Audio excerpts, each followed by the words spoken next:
William Reed is going to be tried again. It won't do any good, Major. He's going to be tried, convicted, and executed. And it'll be done legally as possible.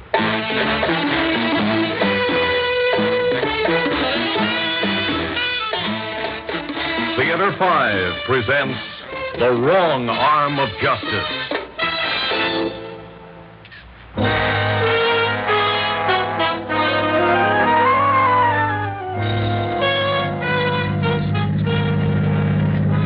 I wish you would check with me first, Alice. But the last person I want to have dinner with tonight is your father. The brave district attorney. Well, Alice, Reed's acquittal hit me hard enough without having the major season my food with his ideas about the case. All right, just turn the car around and drive home.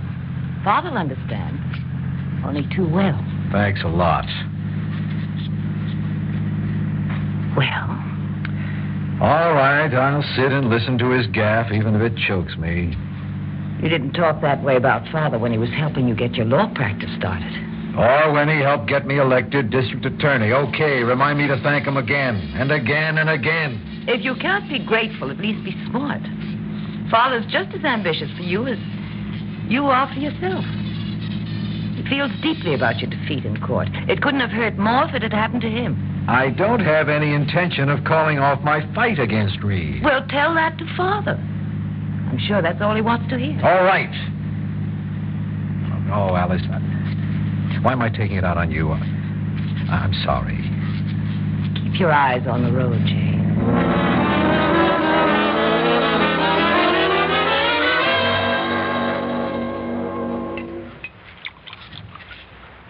Are you sure you won't have another glass of wine, Jay? No, thank you, Major.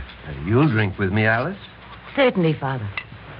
It's not often you honor the old Major with your company of an evening.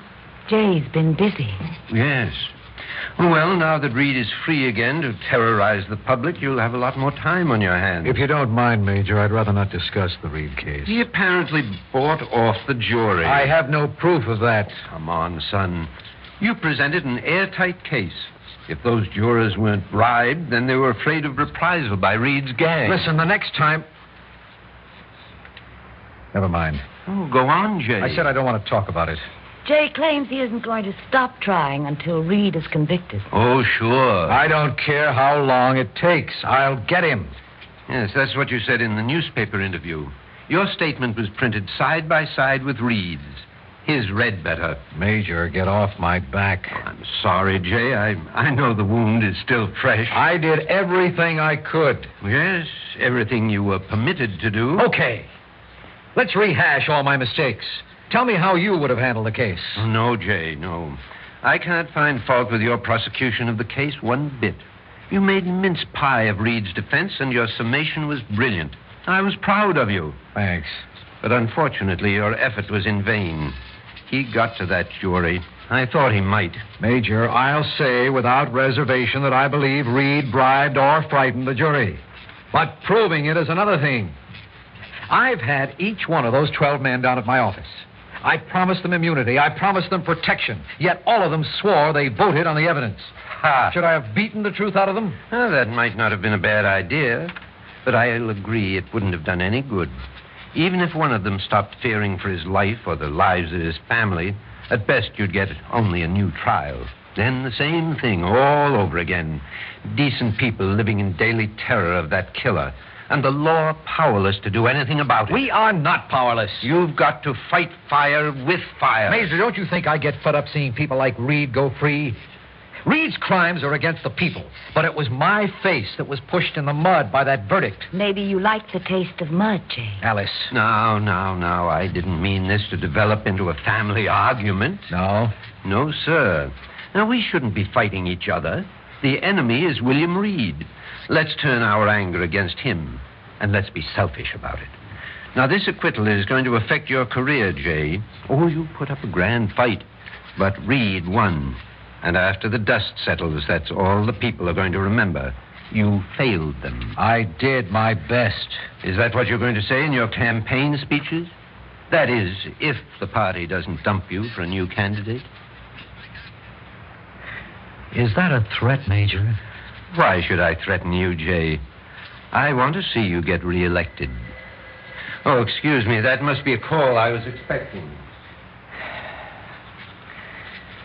Did you know about this, Alice? Did you know he was going to threaten me? The threat to your career isn't from my father. And you can keep that prosecuting attorney tone out of your voice. Save it for Reed. What does he want me to do? What does he expect me to agree to? Come on, there must be something. The party can drop me and run someone else for district attorney, but he didn't put it that way. He said, if they do. I know your father well enough to know he's giving me an alternative. What is it? Ask him. Oh, I'm sorry we were interrupted. But from your looks, Jay, I suppose you'd rather change the subject of our discussion. I'm sorry, Major. I've got to get back to the city. Alice? Ask him, Jay. Oh, now, Alice, if Jay doesn't want to continue, if he doesn't care about his career... You coming, Alice? It's a pity you won't be given another chance to convict Reed. I'll get him to trial again. I guarantee that. Why, surely you don't think you'd be entrusted to handle the prosecution a second time. Now, look, Major. Maybe you can pull a couple of strings with the party, but as long as I'm still in office... You have no cause to be angry with me, Jay. I'm your friend. And as such, I'm anxious to help you. And as your father-in-law, I want you to succeed. Why, if you play your cards right, re-election is only the second rung on the ladder. Someday you'll be governor. Major, I resent being maneuvered. And I dislike having to maneuver you. Then come to the point. All right. Now, I want you to listen to me without interrupting while I lay out some cold facts. Then you're going to have to make up your mind about something. Go ahead, just sit down and listen. William Reed is a cancer eating away at our city.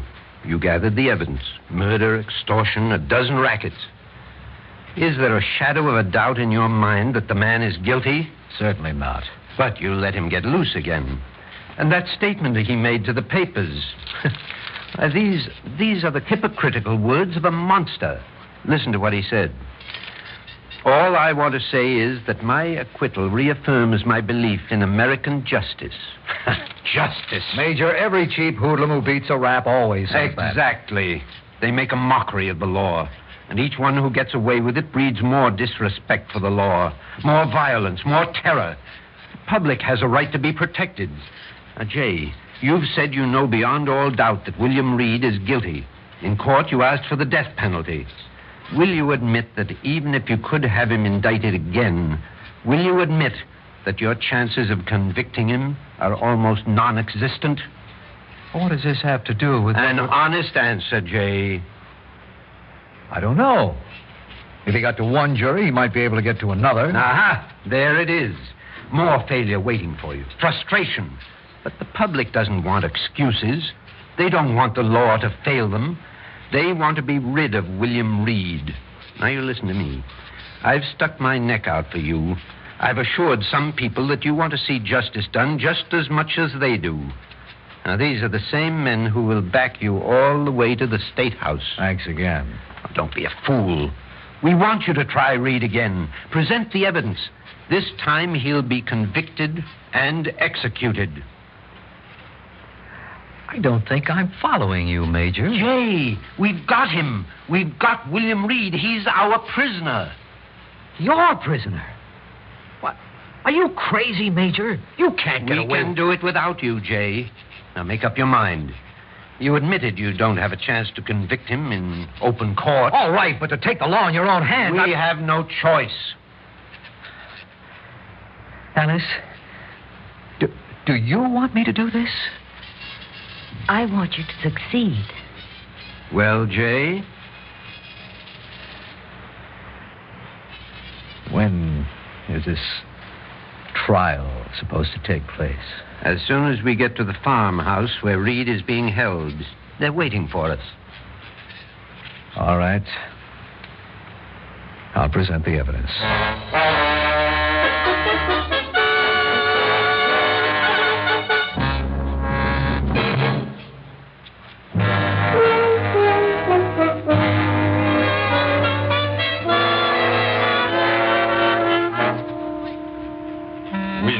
Reed's little hideaway in the hills for some time. So we figured he'd head there right after the trial. It was that easy. My 12-gauge shotgun did most of the talking. And you're sure that no one saw you leave that cabin with Reed as your prisoner? I told you that. And the only people that know we've got Reed are the four of us in this room. And Reed, he knows. Jay, why this concern with the obvious? Let's get on with what we have to do. It seems like the district attorney's heart isn't in his work. Oh, nonsense. Jay's asking legitimate questions. Now, don't worry, son. We've thought of everything, took every precaution. Reed's execution will serve as a warning to the rest of his gang that they can't escape from justice. We intend that his body's discovered. Yes, indeed. And our district attorney is going to be stumped for clues. Right, Jay? First, we've got to convict this man. Good. The committee is now in session. Henry, go get the prisoner. Why didn't Henry just shoot Reed when he had the chance? Why, he couldn't have done that. Let's get something straight, Jay. We all believe in the law. This is being done as legally as possible. That's why you're here, to see that Reed is judged on the evidence. Yes. I'm here to see that Reed gets a fair trial. Look, you characters, if you think I'm going to let you get away with this, you... Shut your mouth, mister. Get in here. The words for that shotgun. Well, the Boy Scout, the DA himself. The prisoner will sit in that chair. The prosecution will present its case. Prosecution? What kind of joke is The this? defendant will remain silent or be ejected. Silent? Who do you think you are? I'll get every one of you. I'll scatter your brains. Take him back to his room. Why, you Boy Scout, you got to get on this lynch party. Well, you're on the list. You'll be the first to get... Watch it, mister. This gun's loaded for Buck. Now move. All right, Jay. Get on with the evidence. And make it fast. The sooner we destroy that vermin, the better. He's locked up again. Let's get this over with. All right. Gentlemen, due to the extraordinary nature of these proceedings, I have no physical evidence to present and no witnesses to call. Therefore, you must rely on my memory of the facts contained within my files. I may be in error as to precise dates, names, and... Oh, we know that, Jay. Just get started. Are you all in agreement? I want to be certain that in your minds you see nothing wrong with this procedure. Incidentally, this evidence was not presented at the court trial. I'll accept your words like I do the gospel. Tell us the facts, as you remember them. All right. I charge William Reed with being an accessory before the fact in the death of Mr. James Russell. I offer that one Fred Logan, while in the employ and in behalf of William Reed, did enter the home of James Russell and cause him bodily injury which resulted in Russell's death. I further offer that Fred Logan made a full confession to the police in which he admitted he was ordered by Reed to extort money from Russell under threat of violence. Well, that's enough to satisfy me. Why, it's incredible. That was one of Reed's crimes I hadn't heard about. If I may continue. We checked Logan's confession. You don't have to tell us any more, Jay. I want to give more facts, so that there isn't a shadow of doubt left in your minds about Reed's guilt. That isn't necessary. I disagree. All of us are going to have to live the rest of our lives with the knowledge of what we're doing here tonight. Yes, he's right, Major. Go on, Jay. Thank you.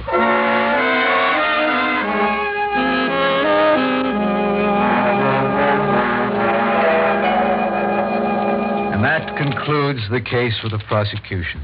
Good, solid, and airtight. Well, gentlemen, all that remains is to pass sentence. Just a minute. The prisoner has the right of defense. What? What are you trying to We're do? doing this as legally as possible. Your own words, Major. But what defense can that killer have? I don't know. Let me ask him.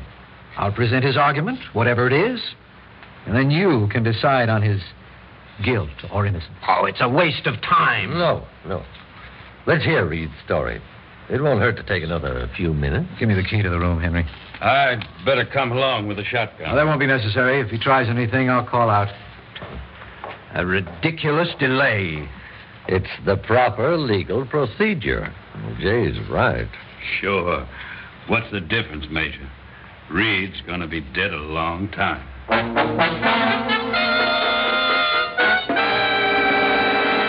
Name your price. Anything.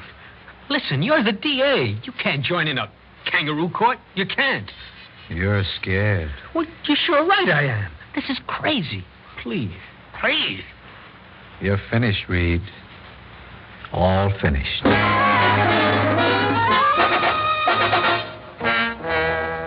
All right, Jay. Let's hear the defense, but make it brief.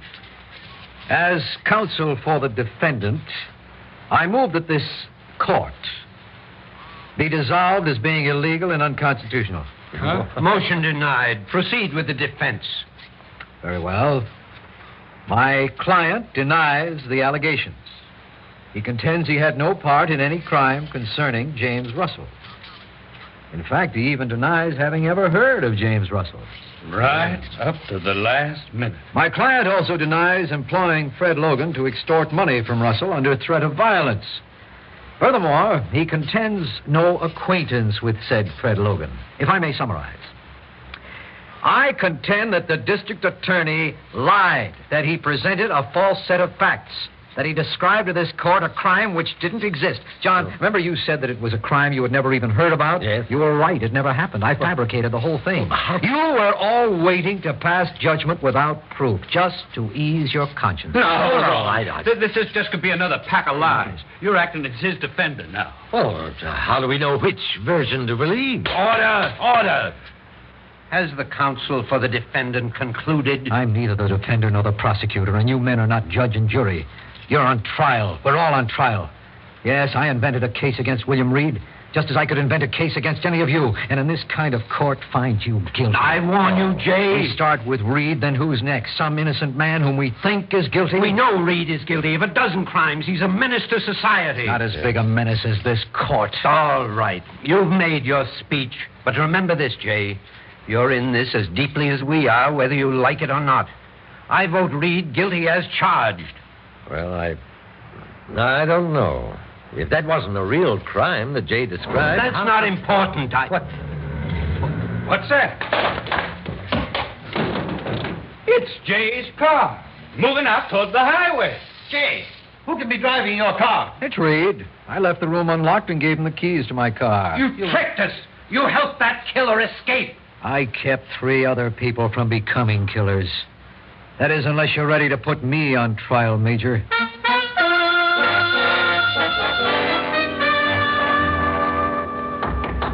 Come in. I talked with Father, Jay. Alice, I'm working. Oh. You're preparing the new case against Reed? Yes. Do you think you'll be able to convict him this time? If not this time, the next. But he will be convicted. Well, I know you're right, Jay, but Father, wasn't he right, too? No, Alice. You can't have law and order by violating the law. A lot of men beside your father think the end justifies the means. But they're wrong. They're always wrong.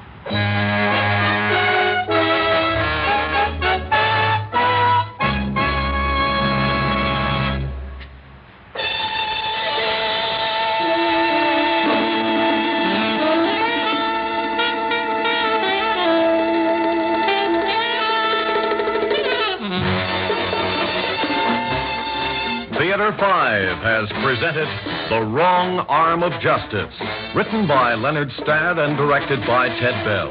In the cast, John Seymour, Connie Lemke, George Petrie, Mark Daniels, George Baxter, and Marty Myers.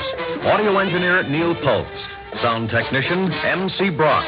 Original music by Alexander Vlastotsenko. Orchestra under the direction of Glenn Osser.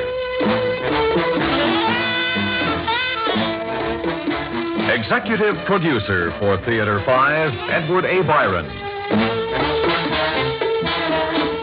We invite your comments. Write to Theater 5, New York 23, New York. This is Fred Foy speaking.